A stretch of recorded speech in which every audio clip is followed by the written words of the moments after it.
खुद को धार्मिक कहने वाली सरकार भगवान श्री कृष्ण के प्रिय खाद्य पदार्थों दही और मक्खन तक पर जीएसटी लगाती है और बात करती है मध्यम वर्ग की हिमायती होने की। बच्चों की किताब और पेंसिल तक पर टैक्स लगाने वाले सरकार से मैं पूछना चाहता हूं कि आप मध्यम वर्ग का हितैषी बताते हैं, खुद को तो शर्म नहीं आती है? जिंदा रहते हुए जनता से हर चीज पर टैक्स वसूलने वाली है सरकार, कम से कम मरने पर तो लोगों को बख्श देती, लेकिन नहीं, वहां भी लूटना है। अंतिम संस्कार के सामान अगरबत्ती, धूप बत्ती, केवड़ा जल, चंदन पाउडर, जौ, बताशा, काला तिल, पंचरत्न, कपूर और कफन तक पर टैक्स लेने वाली है सरकार। किस मुंह से खुद को मध्यम वर्ग का हितैषी बताती है? इस सरकार का बाजार और महंगाई पर कोई नियंत्रण नहीं रह गया है। चाहे देश में लहसुन 400 रुपए किलो बिक जाए, टमाटर 100 रुपए किलो बिक जाए, प्याज का दाम सुनकर आंखों में आंसू आ जाए, लेकिन वित्त मंत्री महोदया बजट में महंगाई का मां भी नहीं बोलती हैं।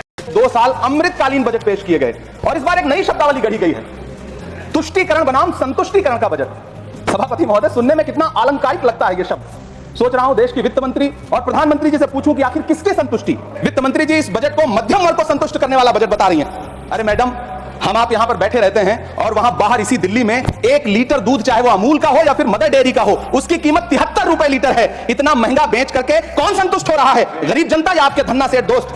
कल जब वित्त मंत्री जी देश की संसद में भाषण दे रही थी तो वहां मुंबई में कोई गरीब इंसान जब अपनी जेब पेट्रोल करके अपनी मोटरसाइकिल में 1 लीटर पेट्रोल भरवा रहा था तो उस पेट्रोल की कीमत थी 103 रुपया प्रति लीटर। आखिर इतना महंगा पेट्रोल डीजल खरीद के कौन संतुष्ट हो रहा है? इस देश के गरीब लोग या फिर सरकार के चहेते धन्ना सेठ? कौन सी संतुष्टि? किसकी संतुष्टि? कदम कदम पर टैक्स देकर लुटने वाली जनता की या फिर जनता से टैक्स वसूल करके धन्ना सेठों का खजाना भरने वाली सरकार की? किसकी संतुष्टि? जो झूठ बोल के करता है मुतमईन सबको, वो झूठ बोल के खुद मुतमईन नहीं होता। कौन सा शब्द सर? कौन सा शब्द? झूठ। ठीक है सर, मिथ्या बोल करके, जो मिथ्या बोल के करता है मुतमईन सबको, वो मिथ्या बोल के खुद मुतमईन नहीं होता। ये राहुल जी का असर है जो मखाना बोर्ड की घोषणा हुई। अखिलेश जी, आपको याद होगा भारत जोड़ो न्याय यात्रा में 30 जनवरी 2024 को बिहार के रंगभूमि मैदान में राहुल गांधी जी का पूर्णिया में भाषण था, उसमें मखाना को लेकर उन्होंने आवाज उठाई थी।